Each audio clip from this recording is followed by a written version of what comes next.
అమ్మలగన్నమ్మ ముగ్గురమ్మల మూలపుటమ్మ దుర్గమ్మ కొలువైన ఇంద్రకీలాద్రిపై దసరా శరన్నవరాత్రి ఉత్సవాలు అట్టహాసంగా జరుగుతున్నాయి. ఇవాళ రెండో రోజు కనకదుర్గమ్మ అమ్మవారు గాయత్రీదేవి అలంకారంలో దర్శనమిస్తున్నారు. భక్తుల కొంగు బంగారంగా పేరొందిన జగజ్జనని దర్శనానికి భక్తులు భారీగా తరలిస్తున్నారు. ఉదయం 5 గంటల నుంచే భక్తులు క్యూ లైన్లలో వేచి ఉన్నారు. అటు అమ్మవారి దర్శనానికి వచ్చే భక్తులకు తాగునీరు, మెడికల్, పాలు వంటి సదుపాయాలు కొనసాగుతున్నాయి. మరోవైపు దసరా ఉత్సవాల వేళ అంతరాలయ దర్శనాలను నిలిపివేశారు.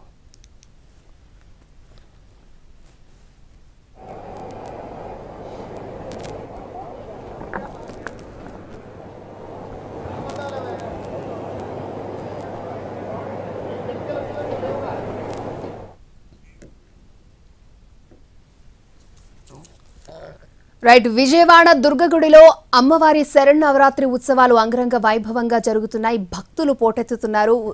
తెల్లవారుజాము నుంచి అమ్మవారిని దర్శించుకుంటూ ఉన్నారు. రైట్, ఇదే అంశానికి సంబంధించి మరిన్ని అప్డేట్స్ లైవ్ లో అందించడానికి మా ప్రతినిధి రాము విజయవాడ దుర్గగుడి నుంచి లైవ్ లో సిద్ధంగా ఉన్నారు. రాము.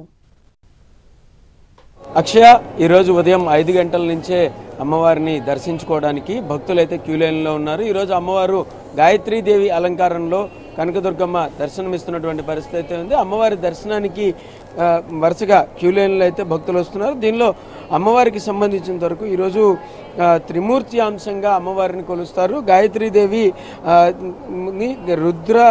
రుద్రుడు అలాగే బ్రహ్మ, విష్ణువు ముగ్గురు కూడా అమ్మవారిలో ఉంటారని, బ్రహ్మ శిరస్సునందు అలాగే హృదయమునందు విష్ణువు, శిఖయందు రుద్రుడు ఉండడంతో అమ్మవారిని ఈరోజు త్రిమూర్తి అంశంగా కూడా భావిస్తారు. అలాంటి గాయత్రీదేవి మంత్రంతోనే ప్రోక్షణ చేసిన తర్వాతే దేవతలందరూ కూడా ఆహారం తీసుకుంటారని చెప్పి కూడా చెప్తారు. ఇటువంటి అమ్మవారిని దర్శించుకోవడం వల్ల ఆరోగ్యం కలుగుతుందని కూడా చెప్తారు. అటువంటి అమ్మవారి దర్శనాని కోసం అని చెప్పి ఉదయం నుంచి కూడా భక్తులు క్యూ లైన్లో వస్తున్నటువంటి పరిస్థితి.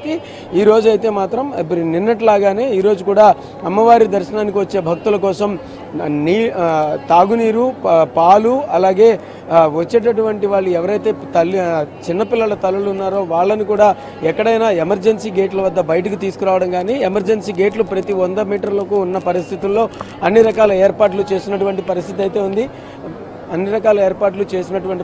ఉంది. అలాగే ఉదయం నుంచి కూడా అంటే ముసలి వాళ్ళు కానీ, అలాగే ఎవరైనా అంగవికలురు కానీ వీళ్ళు ఎవరైనా కనుక వచ్చినట్లయితే వాళ్ళందరికీ కూడా ప్రత్యేక ఏర్పాట్లు చేశారు. వాళ్ళని అమ్మవారి దగ్గరికి వెళ్ళి దర్శనం చేసుకుని వచ్చే వరకు కూడా పూర్తి స్థాయిలో అన్ని జాగ్రత్తలు తీసుకున్నటువంటి పరిస్థితి అయితే ఉంది.